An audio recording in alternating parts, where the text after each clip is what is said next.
Alan Scott, The Green Lantern, issue 1. And of course, this is the beginning of a brand new series, part of the Dawn of DC.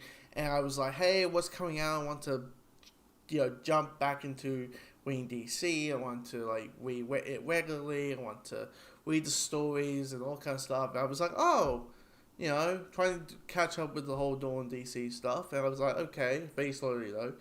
Okay, there's Wonder Woman and Flash. And oh, Alan Scott Green Lantern, okay. And here's a character that I haven't read much. I think I remember reading Alan Scott, well, probably Alan Scott during Doomsday Clock, but also Alan Scott in the 80th anniversary giant 100-page, what do they call it? Like the 100-page anniversary spectacular. It was 100 pages of short stories by a number of artists and writers writing Green Lantern stories, and there was one about Alan Scott, and that's kind of my sense of it. So I was like, okay, weird character that I don't know.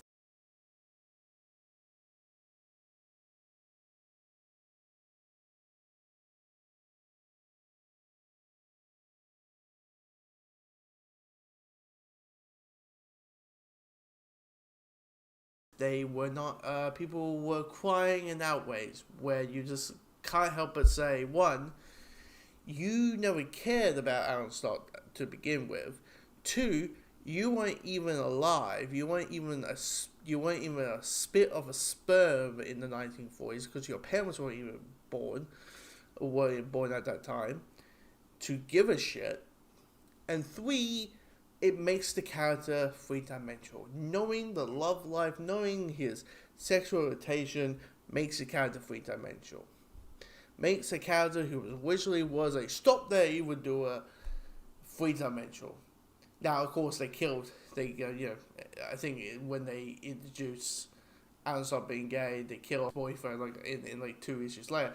But to the point you're thinking, did Alan Scott's boyfriend just got shoved in the refrigerator?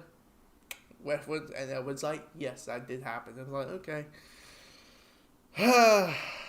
You're being aggressive, and then you're like, reputation, and you go a little bit backwards with it. It's just like, what the hell, man? But anyway, back to this main issue in hand, Alan Scott, the Green Lantern, in issue 1.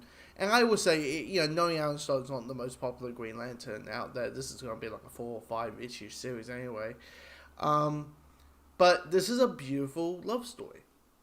I mean, how it came up and how, in the narrative, how the love story got told is a very disgusting way. But, to the 1940s where being gay was criminalized, that you could go to jail just because of who you are. And that's what the story is. It's about Alan Scott during the war, while he was out in the army. He fell in love with this guy, and they have to make it very secretly, and basically just always be in the hotel rooms and just pretend they're like the best of the best friends, and nothing else is going on between the two characters.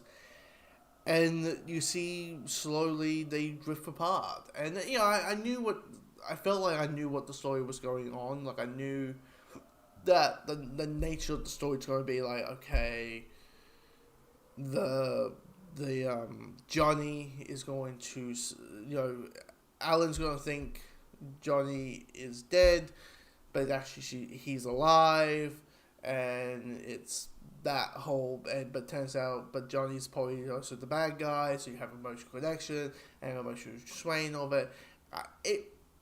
I felt like, okay, I feel like what the upcoming issues are more going to be. Now it's all about executions and a version of that type of story. And it's told pretty well. It shows like it's very easy to just do the whole, hey, two people in love, they make out, and then you just like, oh, you killed them off. That's not the case here. They flesh it out. They show the capabilities. They show that, hey, they're in the army, but they're in the army. They're able to defend themselves. They're able to be reliable with each other. They're able to be looking after one another to the other. It's just really well put together. But you're mixing with all the 1940s bullshit that today is like, I'm sorry, was an issue back then? You're like, yep, pretty much. Like, there's a whole scene between, clearly he's Alfred.